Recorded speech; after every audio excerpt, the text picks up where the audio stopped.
Hello everyone, target institute classes में आपका एक बार फिर से स्वागत है। आज का ये लेक्चर हमारा क्लास 10th के लाइट चैप्टर के बेसिस पे है। ये हमारा लेक्चर नंबर 7 है। इस लेक्चर में हम आपका रे डायग्राम्स के फॉर्मेशन सीखेंगे। मींस इमेजेस स्फेरिकल मिरर्स में आपका कैसे फॉर्म होंगी। इमेजेस का आपका कॉन्सेप्ट सेम है। जब दो लाइट रेज आफ्टर रिफ्लेक्शन आपका इंटरसेक्ट करेंगी उसी पॉइंट पे आपका इमेज का फॉर्मेशन होता है। ओके, लेकिन प्लेन मिरर में आपका वो चीज सिंपल थी कि आपका जितने दूर ऑब्जेक्ट है उतनी दूर आपकी इमेज बन जाती थी, साइज भी आपका सेम रहता था। लेकिन स्फेरिकल मिरर्स में वो चीज आपकी चेंज हो जाती है। अगर आपका ऑब्जेक्ट की डिस्टेंस चेंज हो रही है, मींस मिरर ये आपका स्फेरिकल मिरर, इससे ऑब्जेक्ट अगर यहाँ है तो इमेज आपकी कुछ और बनेगी, यहाँ है तो कुछ और बनेगी, चेंजेस आते रहेंगे आपका। ओके, तो वही चेंजेस को आज हम स्टडी करेंगे। तो इन इमेज फॉर्मेशंस को सीखने के लिए, इन इमेज फॉर्मेशंस को बनाने के लिए हमने कुछ रूल्स स्टडी करे थे। वो सारे रूल्स आपके यहाँ यूज होंगे। तो हम जल्दी से उन चारों रूल्स को आपका रिमाइंड कर लेते हैं। हमने 4 रूल्स स्टडी करे थे। कॉन्वेक्स कॉनकेव दोनों मिरर्स के लिए वो रूल्स क्या थे आपके, सेम थे। वो रूल्स क्या थे आपके, हम देख लेते हैं जल्दी से। वो रूल्स ये थे कि अगर कोई लाइट रे आपका पैरेलल आ रही है प्रिंसिपल एक्सिस के, तो आफ्टर रिफ्लेक्शन वो आपकी फोकस से होके जाएगी। आफ्टर रिफ्लेक्शन वो आपकी फोकस से होके जाएगी। रूल नंबर 2 आपका ये था कि अगर फोकस से आ रही है, चाहे वो ऐसे आए चाहे ऐसे आए, फोकस से होके जानी चाहिए। ओके, अगर फोकस से आपका लाइट रे आ रही है और टकरा रही है मिरर से, ओके, कहीं पे भी, तो वो क्या होगी, आफ्टर रिफ्लेक्शन आपका पैरेलल हो जाएगी। किसके पैरेलल हो जाएगी, आपका प्रिंसिपल एक्सिस के। नेक्स्ट रूल आपका ये था कि अगर सेंटर ऑफ कर्वेचर से आ रही है तब क्या होगा। तो सेंटर ऑफ कर्वेचर हमने बताया था, आपका सेंटर ऑफ कर्वेचर एक वो पॉइंट है जिस पॉइंट पे आपके स्फेरिकल मिरर्स के नॉर्मल लाई करते हैं। मींस आप किसी भी पॉइंट से नॉर्मल देखेंगे, वो सारे नॉर्मल कहाँ आएंगे, सेंटर ऑफ कर्वेचर की सीध में आएंगे। चाहे आप कहीं से भी देखिए, चाहे आप इस पॉइंट से देखिए चाहे इस पॉइंट से, किसी भी पॉइंट से आप देखेंगे, सबके नॉर्मल किधर जाएंगे, आपके सेंटर ऑफ कर्वेचर की तरफ जाएंगे। ओके, तो इट मींस के सेंटर ऑफ कर्वेचर पर जब आपकी लाइट रे आएगी तो उसका इंसिडेंस एंगल क्या होगा, आपका जीरो होगा। तो इंसिडेंस एंगल जीरो है तो अकॉर्डिंग टू लॉ आपका रिफ्लेक्टेड एंगल भी जीरो होगा। तो जब दोनों ही एंगल जीरो है तो वो जिस रास्ते पे आई है उसी रास्ते पे आपका टकरा के वापस चली जाएगी। इट मींस थर्ड रूल आपका क्या कहता है कि अगर सेंटर ऑफ कर्वेचर से लाइट रे आपका आ रही है तो आफ्टर रिफ्लेक्शन वो उसी रास्ते पे बैकवर्ड हो जाएगी।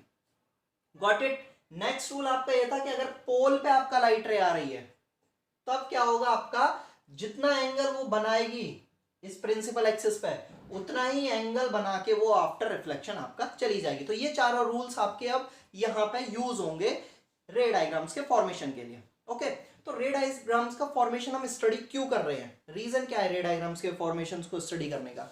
रीजन ये है कि हम हर एक अलग अलग पोजीशंस के लिए इमेज को डिफाइन नहीं कर सकते। तो हमने क्या करा, बेसिकली रीजंस बना लिए कि अगर इस रीजन में आपका ऑब्जेक्ट रहेगा तो आपकी इमेज इतने साइज की बनेगी और इतनी दूर बनेगी या इस जगह पे बनेगी। वो हमने रीजंस डिफाइन कर लिए। तो वो रीजंस जो हमने डिफाइन करे हैं वो आपके टोटल 6 रीजंस हैं, जिनके बेसिस पे आपको ईजी हो जाता है स्फेरिकल मिरर्स के इमेज फॉर्मेशंस को लर्न करना। आपको हर एक लोकेशन की नहीं, भाई 10 सेंटीमीटर दूर रखा है तो कहां बनेगी, ओके 20 सेंटीमीटर दूर रखा है तो कहां बनेगी। ओके, वो चीज भी आपका इन रे डायग्राम से डिफाइन करना इजी हो जाता है। जैसे जैसे हम चैप्टर में आगे बढ़ेंगे आपको अपने आप ही, आपसे अगर कोई बोलेगा भी ना कि हाँ भाई ऑब्जेक्ट 10 सेंटीमीटर दूर रखा है, फोकल लेंथ इतनी है, रेडियस ऑफ कर्वेचर इतना, बताओ इमेज कहां बनेगी, आप ऐसे ही बता देंगे।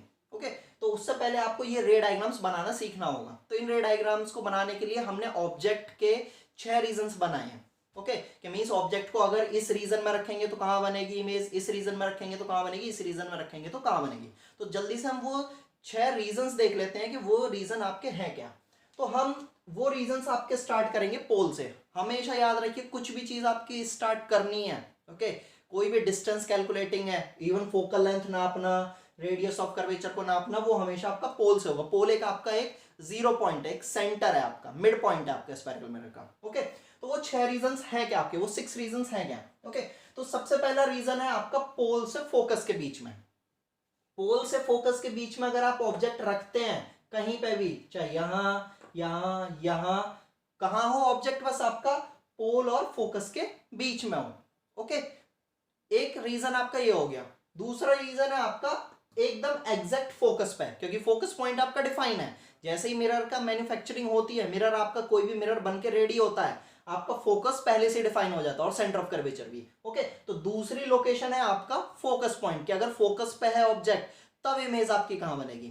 थर्ड रीजन आपका आता है फोकस और सेंटर ऑफ कर्वेचर के बीच में। अगर इन दोनों के बीच में कहीं पे भी रखा है तो आपको डिफाइन हो जाएगा इस रे डायग्राम से कि आपकी इमेज कहां पे बनेगी। आपको हर एक डिस्टेंस पे याद रखने की जरूरत नहीं है कि भाई थोड़ी सी पीछे तो कहां बनेगी या इससे थोड़ी सी आगे तो कहां बनेगी, सारी इमेज एक ही जगह पे बनेगी अगर इस रीजन में आपको ऑब्जेक्ट लाई कर रहा है। क्लियर। थर्ड लोकेशन आती है आपका सेंटर ऑफ कर्वेचर। अगर सेंटर ऑफ कर्वेचर पे ऑब्जेक्ट तब आपका इमेज कहां बनेगी। Got it. तो आपके तीन रीजंस आपको क्लियर हो गए, पोल और फोकस के बीच में, फोकस फोकस और सेंटर ऑफ कर्वेचर के बीच में, और fourth one is at the centre of curvature. Okay, चार रीजन आपको क्लियर आउट हो चुके हैं। नेक्स्ट अब आपका आता है, अब इसके पीछे तो आपकी कोई लोकेशंस है ही नहीं, डिफाइन भी नहीं है, हमने ऐसी कोई टर्म स्टडी भी नहीं करी है, तो इसके पीछे एक टर्म आती है beyond centre of curvature. Means centre of curvature से पीछे, सेंटर ऑफ कर्वेचर से पीछे कहीं पर भी ऑब्जेक्ट हो सकता है। ओके, तो फिफ्थ रीजन आपका क्या हो गया, बियॉन्ड सेंटर ऑफ कर्वेचर। और सिक्स्थ वन रीजन आपका आता है इनफाइनाइट। इनफाइनाइट वो लोकेशन है जिसकी डिस्टेंस आपको डिफाइन नहीं है, जैसे स्टार्स हो गए, आपको उनकी डिस्टेंस हम क्या करते हैं, लाइट ईयर्स में कैलकुलेट करते हैं, अगर करते भी हैं तो, अगर किसी की डिफाइन है तो बेसिकली किसी की डिफाइन नहीं है। ओके, तो क्या है आपका बियॉन्ड सी फिफ्थ वन, और सिक्स्थ वन लोकेशन है आपका इनफाइनाइट। अगर आपका ऑब्जेक्ट इनफाइनाइट है, बहुत दूर है, तब इमेज फॉर्मेशन आपकी कैसे होगी। तो इन 6 लोकेशंस पे ऑब्जेक्ट की प्लेसिंग करके हम रे डायग्राम्स को बनाना सीखेंगे आज के इस लेक्चर में। ओके, तो आइए एक एक करके इनको डिस्कस कर लेते हैं। आई थिंक आपको वो 6 लोकेशंस डिफाइन हो गई हैं, एक बार दोबारा से मैं रिमाइंड करा देता हूं।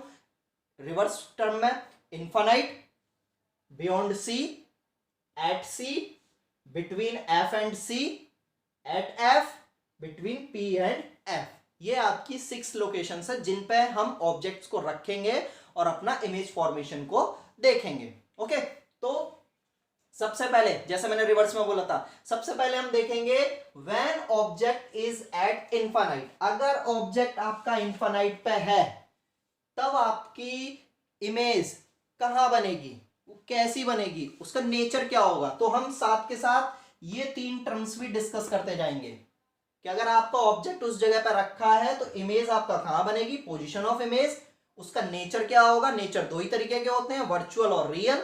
What it. और साइज ऑफ इमेज, के जितने साइज का ऑब्जेक्ट है उतने ही साइज की बन रही है, या उससे छोटी बन रही है, या बड़ी बन रही है, या बिल्कुल ही छोटी बन रही है आपका। ओके, तो एक एक करके डिस्कस करते हैं। तो फर्स्ट वन है when object is at infinity. अगर ऑब्जेक्ट आपका इन्फिनिटी पे है तब आपका इमेज फॉर्मेशन कैसे होगा। तो इन्फिनिटी वाला ऑब्जेक्ट आपका बहुत बड़ा होता है, बहुत दूर भी होता है। जैसे स्टार्स हैं, स्टार्स को हम क्या कहते हैं, सन की तरह मानते हैं। स्टार्स क्या है, हमारे सन की तरह, या सन एक हमारा क्या है, स्टार्स है। ओके, जस्ट डिफरेंस क्या है, सन पास में है और स्टार्स क्या है आपके बहुत दूर है, और उनके साइज का भी हमें कोई आइडिया नहीं है। ओके, तो इनफाइनाइट वाली चीजों को हम क्या एज्यूम करते हैं, बहुत बड़ा और बहुत दूर, जो कि अनकाउंटेबल है। ओके, तो हमने क्या करा, आपका ये इनफाइनाइट का ऑब्जेक्ट मान लिया, हमने ये ऑब्जेक्ट मान लिया एट इन्फिनिटी या eight infinite. Okay, object at infinite. Clear. अब इस इनफाइनाइट ऑब्जेक्ट से क्या होगा, आपकी कुछ लाइट रेज आएंगी। ओके, जैसा कि मैंने स्टार्टिंग में बताया था कि जिस भी चीज की आपकी इमेज बनती है तो ऑब्जेक्ट की light rays in the presence of light उस रेडिएशन के साथ मिलकर आपकी जाती हैं, और आफ्टर रिफ्लेक्शन आपका मिरर से वो इमेज का फॉर्मेशन आपका करती हैं। वही सेम चीज यहाँ होगी जब ऑब्जेक्ट आपका इनफाइनाइट पे है। ओके, ये हमने एक ऑब्जेक्ट मान लिया, ए भी नेम दे दिया इसको हमने, लेकिन इनफाइनाइट पे हमें इसके साइज का भी अंदाजा नहीं है। ओके, इसलिए इसको इतना हमने बड़ा माना है। अब क्या होगा, इससे लाइट रेज आएंगी, और इनफाइनाइट वाली चीज से जब भी लाइट रेज आपका आती हैं तो पैरेलल लाइंस की फॉर्म में आती हैं। ओके, तो हमने क्या करा, पैरेलल लाइंस आपका ड्रॉ करी, हमने ये पैरेलल लाइंस आपका ड्रॉ करा। ओके, और जैसा कि मैंने आपको पहले ही बोला है कि रे डायग्राम्स के लिए हम मैक्सिमम 2 या 3 लाइट रेज को ही प्रिफर करेंगे। जितनी कम लाइट रेज आप लेंगे उतना ही सिंपल आपका रे डायग्राम बनेगा, और जितनी ज्यादा आप लाइट रेज लोगे उतना ही आपका रे डायग्राम कॉम्प्लिकेटेड होता जाएगा। आप लेने के लिए इसमें 10 भी ले सकते हैं, 20 भी ले सकते हैं, कितनी भी ले सकते हैं, ओके, लेकिन वो एक खिचड़ी की तरह बन जाएगा, आपका बहुत कॉम्प्लिकेटेड हो जाएगा। इसलिए कोशिश करो मैक्सिमम से मैक्सिमम 2 या 3, इससे ज्यादा ना लो, ओके। तो जैसा कि आपको दिख रहा है कि मैंने 2 लाइट रेज अज्यूम करी हैं, जो कि आपका कहां से आ रही है, इन्फानाइट से आ रही है, क्योंकि हमारा कॉन्सेप्ट सीधा क्लियर है। इमेज फॉर्मेशन आपका तभी होगा आफ्टर रिफ्लेक्शन, जब 2 लाइट रेज आपका मीट करेंगी। तो हम मिनिमम 2 ही को मान के चलते हैं, क्लियर। तो हमने ये 2 लाइट रेज मानी जो कि इन्फानाइट ऑब्जेक्ट से आ रही है और पैरेलल फॉर्म में आ रही है। अब रूल्स रिवाइंड करिए अपने, जो हमने रूल प्रीवियस लेक्चर में स्टडी करे। रूल्स क्या कहते हैं, अगर लाइट रेज पैरेलल आती हैं, किसके पैरेलल, सेंटर ऑफ कर्वेचर, वो प्रिंसिपल एक्सिस के। अगर आपका लाइट रेज पैरेलल आती हैं प्रिंसिपल एक्सिस के, तो आफ्टर रिफ्लेक्शन वो कहां से होकर जाती हैं, फोकस से, एग्जैक्टली। तो अब क्या होगा इनका, आफ्टर रिफ्लेक्शन ये सारी की सारी आपकी कहां से जाएंगी, फोकस से होके जाएंगी, इस तरीके से, ओके। सेम ये आपका फोकस से होके जाएगी, क्लियर। तो आई थिंक ये चीज आपको क्लियर हो गई। ये लाइट रेज आपका आफ्टर रिफ्लेक्शन ये ऐसे फोकस से होके गई। अब आप क्या देख रहे हैं, लाइट रेज कहां पे मीट कर रही हैं आपका, एट फोकस, इस पॉइंट पे आपका मीट कर रही हैं, ओके। तो अब यहां इस पॉइंट पे मीट कर रही हैं आपका, तो यहां पे अब क्या होगा, आपका पोजीशन ऑफ इमेज क्या होगी, इमेज जो बनी है वो किस जगह बनी है आपका, एट एफ। तो पोजीशन ऑफ इमेज आपका क्या आ जाएगा, at F, got it. I think ये चीज क्लियर हो गया आपको। अब नेचर ऑफ इमेज आपका यहां पे क्या होगा, ओके। तो नेचर ऑफ इमेज क्या, ये जो बनेगी जो इमेज वो बहुत ही छोटी बनेगी, ओके। इसको हम एज्यूम करते हैं आपका real and inverted, real and inverted, okay. जैसा कि आप अभी स्टडी कर भी चुके हो, प्लेन मिरर में आपकी सारी इमेज कैसी बनती थी, वर्चुअल एंड डायरेक्ट बनती थी, गॉट इट। लेकिन स्फेरिकल मिरर्स में ये सारे कॉन्सेप्ट्स आपके चेंज हो जाते हैं, ओके। उसमें डिपेंड करता है कि आपका ऑब्जेक्ट की प्लेसिंग कहां पे है, आपका ऑब्जेक्ट कहां पे रखा और इमेज कैसे फॉर्म हो रही है, ओके। तो 2 चीज आपको clear, position of image, image कहां पे बन रही है आपका at F, nature of image real और इन्वर्टेड होगा, गॉट इट। अब साइज क्या होगा, साइज अब आप कंपेयर करिए भाई, इन्फानाइट पे हमने क्या एज्यूम करा, बहुत बड़ा ऑब्जेक्ट एज्यूम करा है, उसके कंपैरिजन में क्या है, बहुत ही छोटी है, एकदम पॉइंट साइज की है। तो इसको हम क्या कह सकते हैं, पॉइंट साइज्ड इमेज, ओके। और आप इसको हाईली डिमिनाइज्ड भी कह सकते हैं। कई बुक्स में, कई जगह आपको ऑनलाइन हाईली डिमिनाइज्ड वर्ड भी यूज मिलेगा, ओके। हाईली डिमिनाइज्ड, इसका मीनिंग वही होता, बहुत ही छोटा आपका, गॉट इट। तो I think first ray diagram आपको क्लियर हो गया होगा।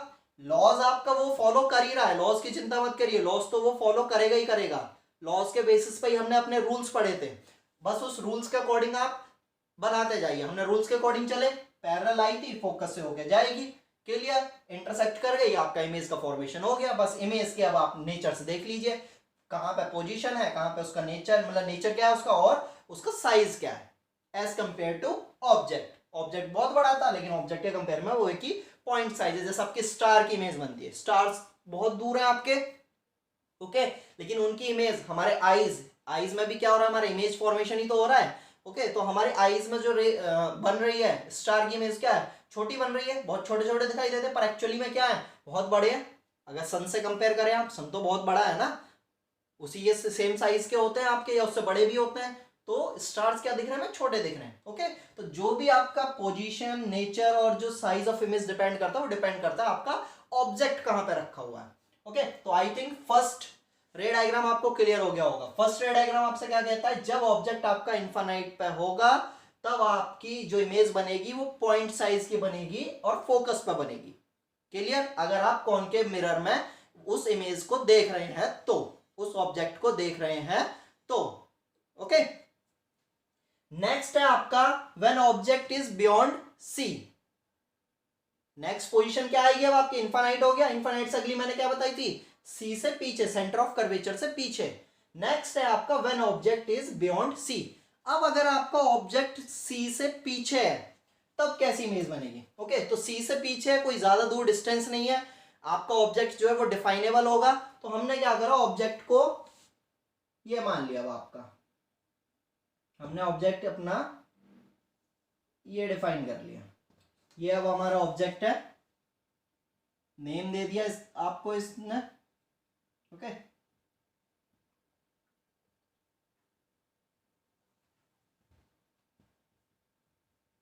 ये आपका ऑब्जेक्ट है, गॉट इट।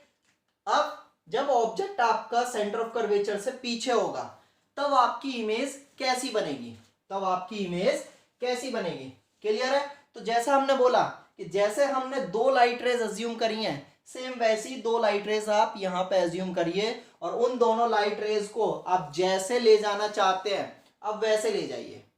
ओके, जैसे ले जाने के इन द सेंस कि एक पैरेलल मान लीजिए और एक किसी भी लोकेशन से मान लीजिए। ओके, किसी भी location in the sense centre of curvature से ले जाना है, सेंटर ऑफ कर्वेचर से ले जाइए, फोकस से ले जाना है, फोकस से ले जाइए। मिनिमम जितनी लाइट रेज आप अज्यूम करेंगे उतना आपके लिए बेटर है, उतना ही क्लियर आपका रे डायग्राम बनेगा, गॉट इट। तो हमने क्या करा, एक लाइट रे हमने पैरेलल अज्यूम कर ली, एक लाइट रे हमने पैरेलल अज्यूम कर लिया आपका। ओके, और एक लाइट रे को हमने मान लिया आपका फोकस से जा रही है।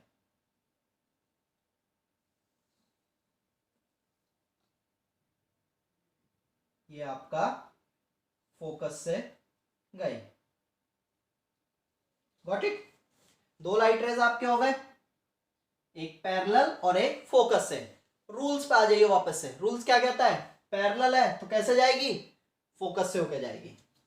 तो नो डाउट हम क्या करेंगे, इसको फोकस से पास करा देंगे आफ्टर रिफ्लेक्शन, क्लियर ये चीज। अब नेक्स्ट क्या है, दूसरी रे आपकी कैसे जा रही है, फोकस से होते हुए, और फोकस से जो रेज आती है आफ्टर रिफ्लेक्शन, रूल क्या कहता है, पैरेलल हो जाएगी। तो इसको हम पैरेलल ड्रॉ कर देंगे, वो पैरेलल हो जाएगी आपका प्रिंसिपल एक्सिस के। तो ये क्या होगी आपकी पैरेलल हो गई, क्लियर। तो अब जैसा कि आप देख रहे हैं आफ्टर रिफ्लेक्शन आपकी लाइट रेज कहां पे मीट कर रही हैं, ये लाइट रेज पैरेलल वाली ऐसे गई, आफ्टर रिफ्लेक्शन फोकस से होकर आपका आ गई, ये आपका फोकस से गई, और आफ्टर रिफ्लेक्शन ये कैसे आ गई, आपका पैरेलल आ गई।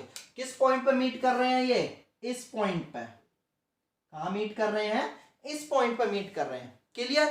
तो अब जो ऑब्जेक्ट का जो साइज आपका देखा, पोजीशन क्या हो जाएगी आपका, पोजीशन सीधा सीधा क्लियर है, एफ और सी के बीच में है आपका, पोजीशन कहां है आपका, एफ और सी के बीच में।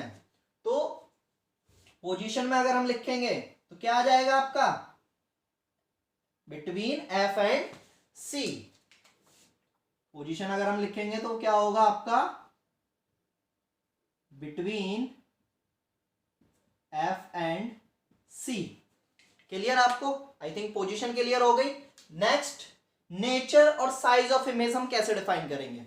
तो जब भी पॉइंट साइज इसको इसलिए माना गया क्योंकि प्रिंसिपल एक्सिस पे आया था। अगर आपकी इमेज फॉर्मेशन प्रिंसिपल एक्सिस से नीचे या प्रिंसिपल एक्सिस से ऊपर होता है तो फिर जो आपका साइज है वो प्रिंसिपल एक्सिस से काउंट होता है। ओके, तो प्रिंसिपल एक्सिस से जब हमने इसका साइज काउंट करा तो वो इतना बड़ा बना आपका। ओके, ये ए डैश बी डैश, ये ए बी ऑब्जेक्ट था, उसकी इमेज क्या बनी आपका, इस तरीके से बनी। ओके, अब आई थिंक आपको कुछ चीजें क्लियर हो रही होंगी,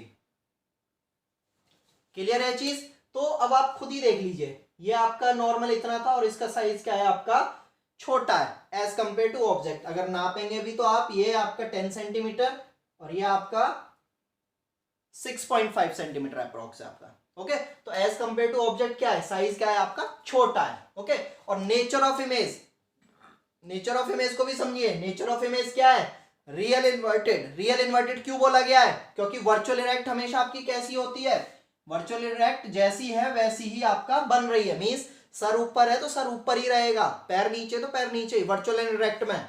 जबकि रियल इन्वर्टेड में क्या होता है आपका, हेड अगर ऊपर है तो इमेज में नीचे दिखाई देगा, लेग अगर नीचे है तो इमेज में ऊपर दिखाई देंगे, जैसा कि आपका हो रहा है। हेड ऊपर है, ओके, लेग्स नीचे हैं, तो हेड नीचे हो रहा है और लेग्स ऊपर हो रही हैं, क्लियर है। तो ये इमेज क्या है आपकी, रियल इन्वर्टेड। तो इस तरीके से आप देख के इजीली पहचान सकते हैं। बस इनफाइनाइट में थोड़ा कंफ्यूजन होता है, लेकिन इनफाइनाइट में हम उसको रियल और इन्वर्टेड ही मानते हैं, ओके, इनफाइनाइट के केस में। लेकिन बाकी सारे केस में हम डिफाइन कर सकते हैं ऑब्जेक्ट के फॉर्मेशन के बेसिस, इमेज के फॉर्मेशन के बेसिस पे, ओके, और ऑब्जेक्ट के कंपैरिजन में, क्लियर है। तो उल्टी बन रही है, इन्वर्टेड है जस्ट उसके, तो आपका ये रियल एंड इन्वर्टेड है। साइज ऑफ इमेज क्या है आपका, अब भी छोटा है, ऑब्जेक्ट के कंपैरिजन में अब भी छोटा है, लेकिन इतना छोटा नहीं है, इसको भी हम डिमिनाइज्ड आपका कह सकते हैं, स्मॉल कह सकते हो आप। तो ये क्या है आपका, डिमिनाइज्ड है, ये क्या है आपका, डिमिनाइज्ड है, क्लियर। तो आई थिंक दो रे डायग्राम्स आपको क्लियर हो गए। अगर ऑब्जेक्ट आपका इन्फिनिटी पे है तो आपका इमेज फॉर्मेशन फोकस पे होगा, size of image point size होगा और nature of image real inverted होगा। अगर आपका सेंटर ऑफ कर्वेचर के पीछे ऑब्जेक्ट है, कहीं पे भी हो, सेंटर ऑफ कर्वेचर के पीछे कहीं पे भी हो, बस इनफाइनाइट बनाओ, ओके। तो सेंटर ऑफ कर्वेचर के पीछे है तो आपका जो इमेज फॉर्मेशन बनेगी वो कहां बनेगी, हमेशा फोकस और सेंटर ऑफ कर्वेचर के बीच में, यहां कहीं पे भी बन सकती है आपका इसके बीच में, ओके। तो आपको एक आइडिया लग गया और इन्हीं कॉन्सेप्ट के बेसिस पे आपके न्यूमेरिकल्स भी सॉल्व होते चले जाएंगे। आप न्यूमेरिकल्स जस्ट देख के ही बता देंगे कि हाँ कि इसका आंसर क्या आएगा, ओके। इवन आप अपने सॉल्यूशंस को क्रॉस चेक भी कर सकते हैं अगर आपको ये रे डायग्राम्स याद रहते हैं, ये कॉन्सेप्ट्स याद रहते हैं आपको, ओके। तो ऑब्जेक्ट की कहां इमेज बन रही है, between F and C, nature real inverted है, उल्टी बन रही है, ओके। और साइज ऑफ इमेज क्या है, अब भी छोटा है as compared to object, diminished है, क्लियर। अब नेक्स्ट लोकेशन आपका क्या आती थी, सेंटर ऑफ कर्वेचर के पीछे हो गया। अब अगली लोकेशन क्या है, सेंटर ऑफ कर्वेचर है। नेक्स्ट लोकेशन के लिए हम देखेंगे when object is at centre of curvature, what it. तो सेंटर ऑफ कर्वेचर के लिए हम देख लेते हैं। सेंटर ऑफ कर्वेचर के लिए हमने अगेन एक ऑब्जेक्ट अज्यूम करा अपना,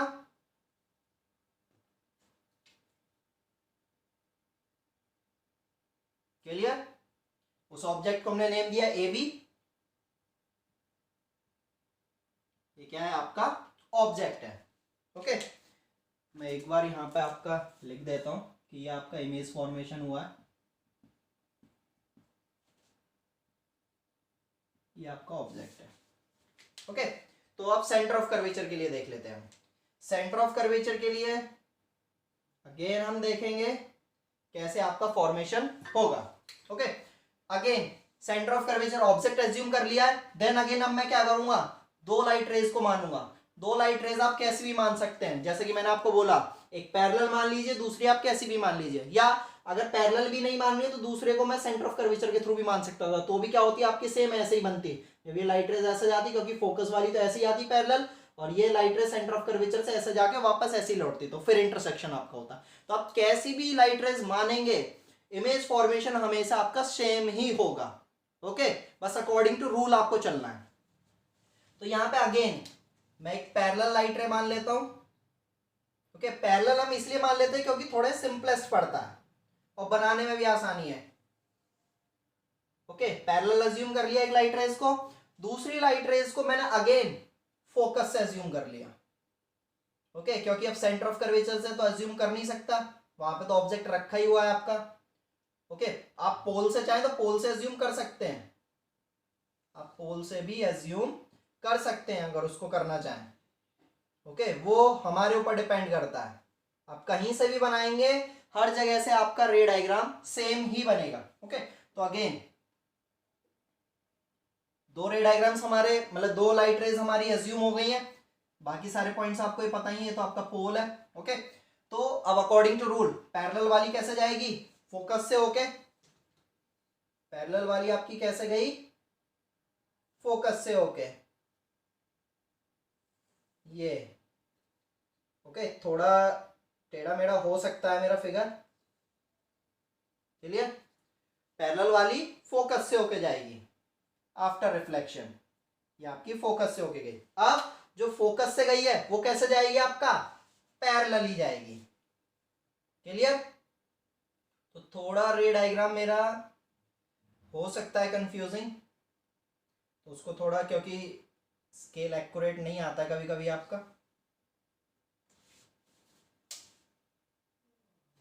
क्लियर। मैं यहाँ थोड़ी सही करने की कोशिश कर लेता हूँ।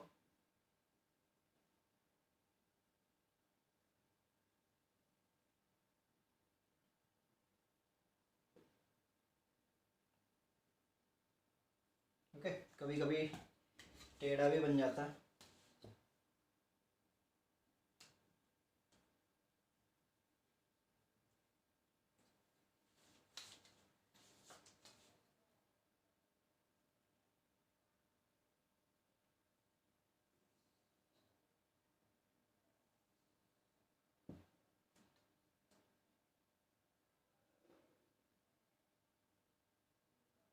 ओके, तो अब आप ये अज्यूम करेंगे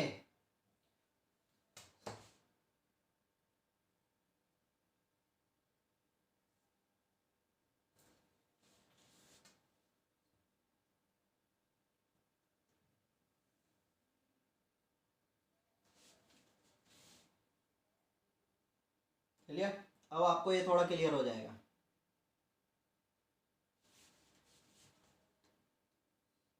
तो आपकी लाइट रेस कहाँ पे मिल रही हैं? आपका जस्ट सी के नीचे, यहाँ आके आपका इंटरसेक्शन हो रहा है।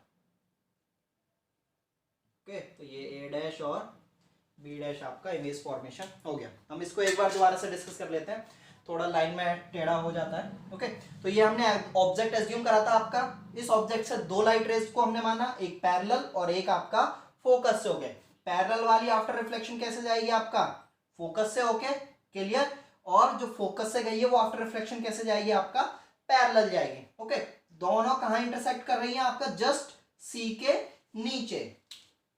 कहां पे इंटरसेक्ट कर रही हैं? आपका जस्ट सेंटर ऑफ कर्वेचर वाले पॉइंट के नीचे कर रही हैं। ओके, तो अब जो आपकी ये इमेज बनी है, अब इसके अगर हम नेचर, इसकी पोजीशन अगर हम देखें तो पोजीशन तो आपको क्लियर डिफाइन है, कहां है? सी के नीचे। तो हम सीधा लिख देंगे एट सी, क्लियर। तो यहां एक कॉन्सेप्ट आपको मिल गया कि जब भी ऑब्जेक्ट आपका अगर सेंटर ऑफ कर्वेचर पर रखा हुआ है तो इमेज भी हमेशा आपकी कहां पे बनेगी? सेंटर ऑफ कर्वेचर पे ही बनेगी, क्लियर। ये कॉन्सेप्ट याद रखिए। और इमेज का नेचर कैसा है? अगर आप देखें ध्यान से, हेड ऊपर है, टेल नीचे, यहां पे उल्टा है, मींस रियल एंड इन्वर्टेड बन रही है आपका, क्लियर। अब आते हैं हम साइज ऑफ इमेज पे। साइज ऑफ इमेज अगर आप देखेंगे तो सेम है, जितने साइज का ऑब्जेक्ट है उतने ही साइज की आपकी इमेज बन रही है, क्लियर। यहाँ पे तो जो यहाँ पे साइज ऑफ इमेज है वो क्या होगा? आपका same as object. Size of image क्या है? आपका सेम एज ऑब्जेक्ट है। ओके, तो आई थिंक ये तीन रे डायग्राम्स आपको क्लियर हो गए होंगे। हमने डिफरेंट डिफरेंट लोकेशंस पे आपके देख लिए। इन्फानाइट पे देख लिया, अगर ऑब्जेक्ट इन्फानाइट पे तो कहां बन रही थी? ऑब्जेक्ट अगर सेंटर ऑफ कर्वेचर के पीछे है तो कहां बन रही है? ओके, बस ये पोजीशंस आपको याद रखनी है, ये तीन चीजें आपको याद रखनी है। ऑब्जेक्ट्स के बेसिस पे आपके सारे क्वेश्चंस इजीली सॉल्व होते जाएंगे, सारे कॉन्सेप्ट्स आपको क्लियर होते चले जाएंगे। ओके, इवन ये रे डायग्राम्स भी आपके एग्जाम्स में बनाने के लिए आते हैं। ओके, तो ये रे डायग्राम्स इसलिए भी और इंपॉर्टेंट है, क्लियर। बोर्ड्स के पॉइंट्स ऑफ व्यू से ये बहुत ही इंपॉर्टेंट है। नेक्स्ट आपका अगर सी पे है तो सी पे ऑब्जेक्ट का सीधा याद रखिए, ऑब्जेक्ट अगर सी पे है तो इमेज भी सी पे ही बनेगी, जितने साइज का ऑब्जेक्ट है उतनी ही साइज की इमेज बनेगी, क्लियर। नेचर जो होगा वो रियल और इन्वर्टेड होगा आपका, बाकी सारी चीजें सेम रहेगी, क्लियर। अब अगर आप ध्यान दें तो सी के बाद अगली पोजीशन क्या है आपकी?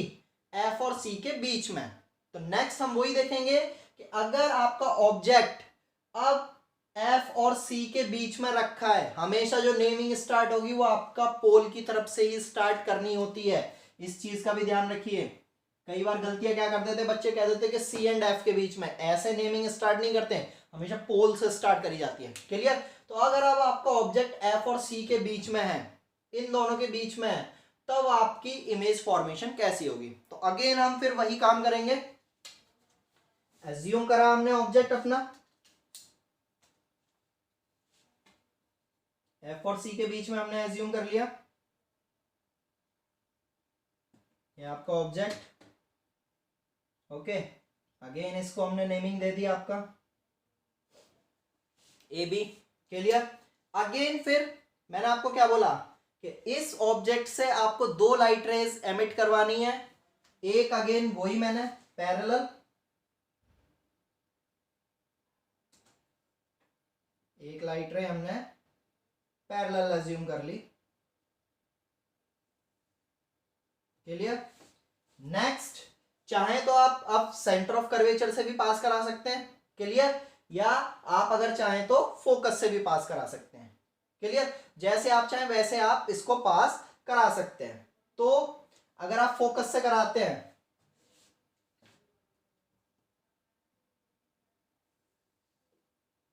इस तरीके से जाएगी आपकी, आपके दो लाइट रेज बन गई। क्लियर ये चीज? अब दोनों के कॉन्सेप्ट्स आपको क्लियर है। जो पैरेलल गई है वो कहां से जाएगी? आपका फोकस से होके जाएगी।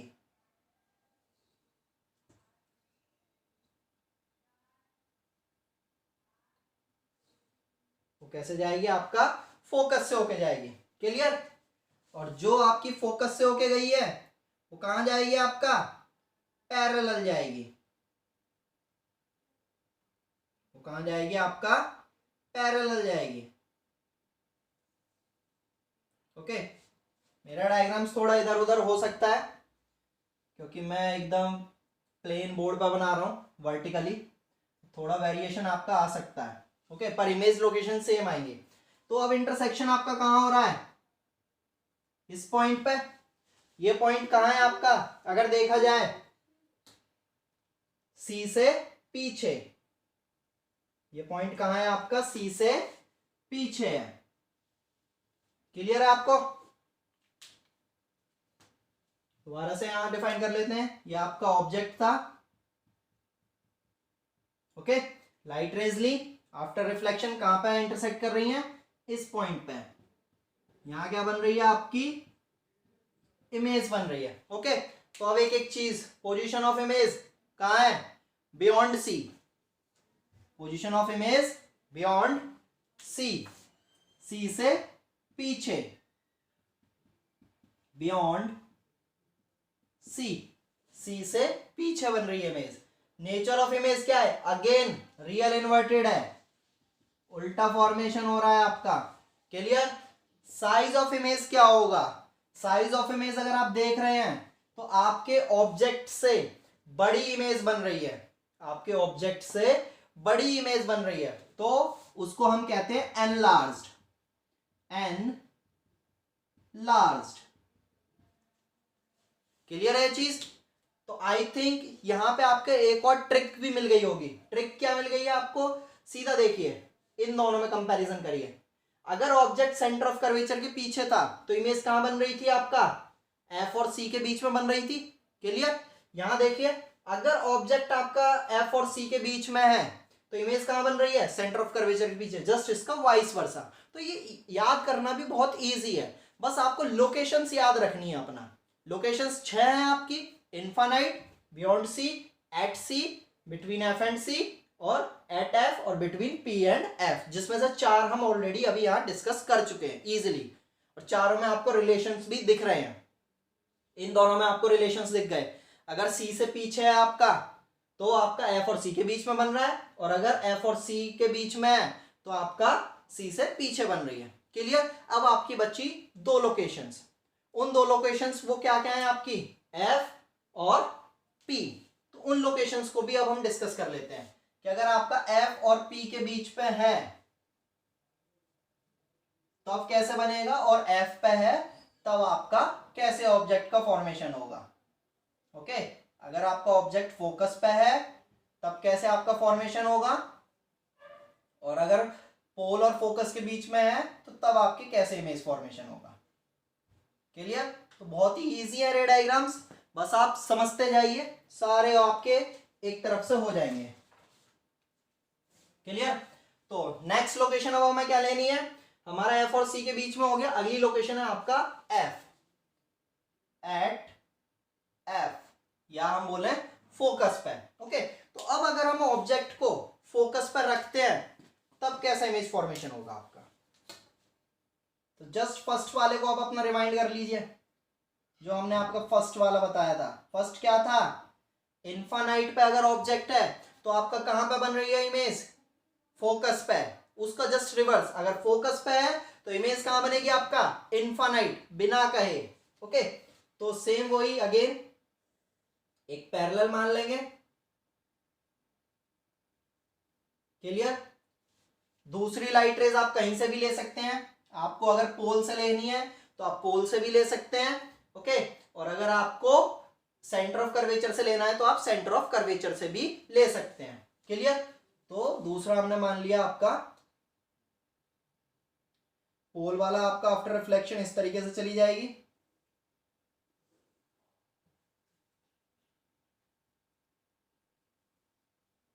क्लियर। और सेंटर ऑफ कर्वेचर से जो जाएगी वो आपका सेंटर ऑफ कर्वेचर की सीध में ही जाती है। क्लियर। तो यहाँ पर थोड़ा सा वेरिएशन आपका आ सकता है, पर मैं पूरी कोशिश करूंगा कि यहाँ सीधा बने आपका। क्लियर। तो यहाँ अब आप देख रहे हैं ये लाइट रे आपका ऐसे गई और ऐसे ही ये वापस हो गई आपका। क्लियर। कॉन्सेप्ट्स को समझिए बस आप। ओके। तो ये आपका ऑब्जेक्ट था ए बी। क्लियर। कहां पे था? फोकस पे था। इमेज आपको क्लियर है, इनफाइनाइट पे बनेगी। इनफाइनाइट पे क्यों वो कह रहे हैं हम? क्योंकि हमें पता ही नहीं है कि हमारी लाइट रेज मीट कहां पे कर रही हैं। अगर हमें लोकेशन डिफाइन होगी तो हम लोकेशन बता देंगे, जैसे हमने यहां बता दी थी लोकेशन, यहां बता दिया, यहां लोकेशन बता दी। यहां हमें पता ही नहीं चल रहा है, ये क्या पैरेलली आपका आगे तक चलती जा रही है। तो हम यहां सीधा बोलेंगे, एज्यूम कर लेंगे कि हाँ भाई आपका कहां पे बन रही है इमेज? इनफाइनाइट पे बन रही है। या ये लाइट रेज कहां पे इंटरसेक्ट करेंगे? आपका इनफाइनाइट पे करेंगी। तो हम कह देंगे इमेज एट इनफाइनाइट या image at infinity. Okay. Concept clear है सीधा कि अगर आपका ऑब्जेक्ट फोकस पे है तो इमेज आपकी कहां बन रही है? आपका इंफिनिटी पे बन रही है। जस्ट फर्स्ट वाले का रिवर्स, आपको कुछ करना ही नहीं है आपको यहाँ पे। Got it. क्यों है? वो दिख भी रहा है आपको कि लाइट रेज आपकी कहीं इंटरसेक्ट कर ही नहीं, पैरेलली आपकी चलती चली जाएंगी। हम ये एज्यूम कर लेंगे कि इनफाइनाइट पे जाके वो आपका इंटरसेक्ट करेंगे, तो आपका वहां पे इमेज फॉर्मेशन होगा। ओके। तो अब उसके बेसिस पे अगर आपके हम पोजीशन ऑफ इमेज देखें तो पोजीशन ऑफ इमेज क्या हो गया आपका? Eight infinite. Position of image क्या हो गया आपका? एट इनफाइनाइट या at infinity. Clear. Nature of image अब भी आपका क्या रहेगा? रियल इन्वर्टेड रहेगा, क्योंकि जो फर्स्ट केस था वही सेम आपका यहां पे होगा। क्लियर। साइज ऑफ इमेज क्या हो जाएगा? तो साइज ऑफ इमेज आपको पता है इनफाइनाइट वाले ऑब्जेक्ट को हम क्या बहुत बड़ा मानते हैं। ओके। तो साइज ऑफ इमेज आपका हो जाएगा highly enlarged. Highly enlarged. Highly enlarged. Okay. तो आई थिंक ये वाला टर्म भी आपको क्लियर हो गया होगा।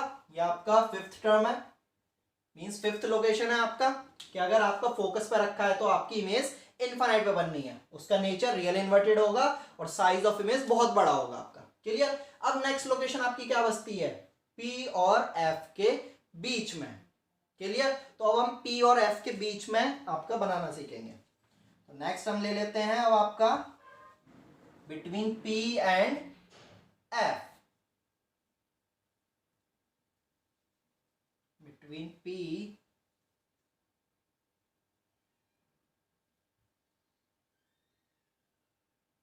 And F।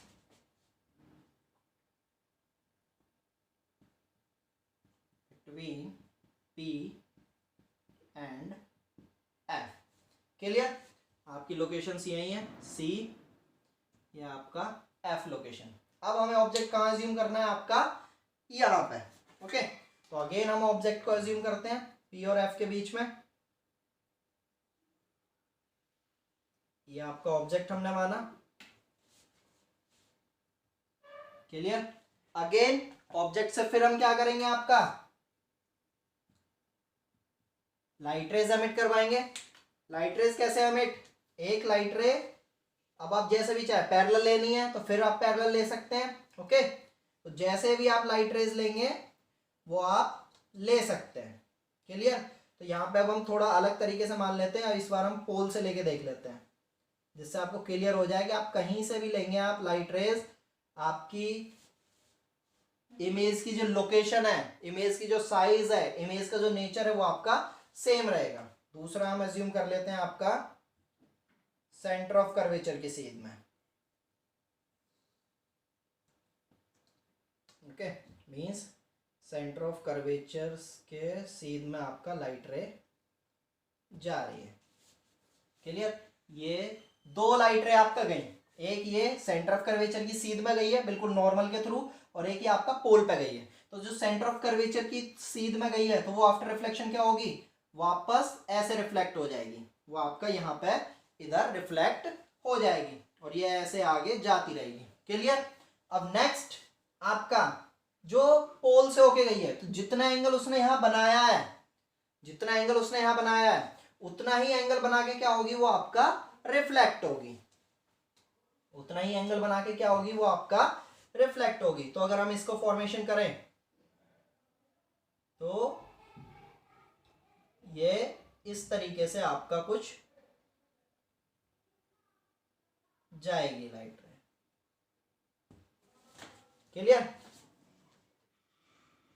कुछ इस तरीके से आपका लाइट रे आफ्टर रिफ्लेक्शन चली जाएगी। Got it? ये दोनों एंगल क्या होंगे, आपके इक्वल होंगे। ये आपका एंगल आई, ये आपका एंगल आर। अब अगर हम देखें तो ये कहीं पे भी जाके मीट नहीं करेंगी, ये आपका कहीं पे भी जाके मीट नहीं करेंगी, क्योंकि जैसे जैसे इनके बीच में डिस्टेंस बढ़ती जा रही है तो जो इनके बिटवीन दीज लाइंस जो डिस्टेंस है वो भी क्या होती है, और इंक्रीज हो रही है। जैसे जैसे मिरर से दूर जा रही है वैसे इनके बीच में डिस्टेंस और बढ़ती जा रही है। अब जब डिस्टेंस बढ़ रही है तो हम कैसे मान लेंगे, ये कहीं पे जाके मीट भी करेंगे, इवन इनफाइनाइट पे भी आपका मीट नहीं करेंगे। ओके, पैरेलल वाली तो चलो आपको हमने अज्यूम कर लिया कि हाँ कहीं ना कहीं इनफाइनाइट पे जाके वो मिल जाएंगे, लेकिन ये इनके बीच में तो डिस्टेंस बढ़ती और जा रही है जैसे मिरर से दूर जा रहे हैं, तो ये इनफाइनाइट पे भी आपका मीट नहीं करेंगे। तो ऐसे केस में फिर क्या होता है, हम एज्यूम करते हैं, वर्चुअल इमेज का फॉर्मेशन करते हैं। ओके, वो वर्चुअल इमेज कैसे बनेगी, जैसे आपका प्लेन मिरर में कॉन्सेप्ट होता था, बिहाइंड द मिरर। मींस अब हम क्या एज्यूम करेंगे कि ये जो लाइट रे ऐसी गई है, अगर ये ऐसे ना जाके आपकी, हम ऐसे एज्यूम कर लें इस तरीके से, ये डॉटेड लाइन जो है ये आपका वही चीज शो कर रही है। क्लियर? और ये जो आपकी ऐसी गई है इसको हम इस तरीके से एज्यूम कर लें।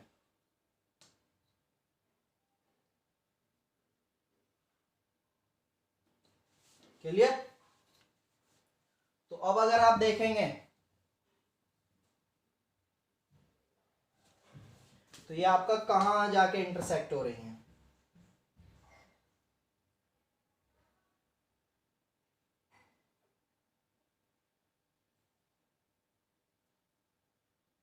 ओके तो ये आपका इस पॉइंट पर जाके आपका इंटरसेक्शन हो रहा है। ओके, तो अब अगर आप अपने प्रिंसिपल एक्सिस को थोड़ा बिहाइंड द मिरर भी देखेंगे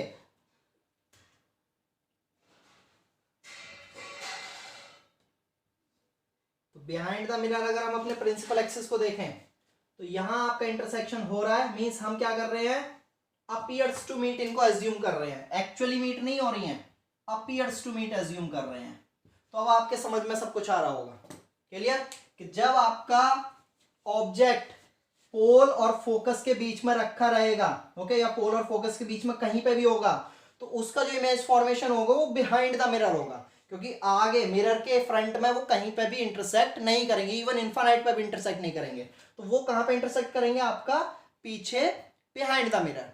क्लियर? तो बिहाइंड द मिरर आपका इंटरसेक्शन यहां हो रहा है और इमेज जो हो रही है वो आपकी इस तरीके से फॉर्म हो रही है। ये जो इमेज है वो आपका इस तरीके से फॉर्म हो रही है। तो अब अगर आप देखें तो आपका ऑब्जेक्ट के रेस्पेक्ट में इमेज है वो भी क्या है, सीधी है। तो मीन्स आपका जो नेचर है इमेज का, वो नेचर क्या हो गया आपका, वर्चुअल एंड इरेक्ट। बिल्कुल करेक्ट, वो क्या हो गया आपका, वर्चुअल एंड इरेक्ट, क्योंकि जैसी इमेज है, जैसा ऑब्जेक्ट है सीधा, वैसी ही सीधी इमेज बन रही है। पोजीशन ऑफ इमेज क्या होगी, तो पोजीशन ऑफ इमेज कोई डिफाइन नहीं है लोकेशन, हम सिंपल कहेंगे behind the mirror, behind the mirror. Clear? और जो साइज ऑफ इमेज है वो आपका क्या होगा, एनलार्ज होगा। हाईली एनलार्ज नहीं बोलेंगे क्योंकि इनफाइनाइट पे नहीं है, एनलार्ज होगा। दिख भी रहा है आपको, ऑब्जेक्ट के कंपैरिजन में आपकी इमेज जो है वो आपका बड़ी बन रही है। ओके, तो आई होप आपको ये 6 के 6 रे डायग्राम्स आपको बनाना आ गए होंगे। सिर्फ आपको पोजीशंस याद रखनी है और रूल्स के बेसिस पे आपको अपने रे डायग्राम्स का फॉर्मेशन करना है। ओके, तो आपको ये 6 के 6 रे डायग्राम्स इजीली लर्न हो गए होंगे। इनके बेसिस पे हम एक टेबल भी बना लेते हैं सिंपल, वो टेबल आपको एंड ऑफ द लेक्चर हम नोट्स में प्रोवाइड कर देंगे। Got it. तो आज के लिए हम इतना ही रखते हैं, अपने नेक्स्ट लेक्चर में हम कॉन्वेक्स मिरर के रे डायग्राम्स को देखेंगे। Thank you.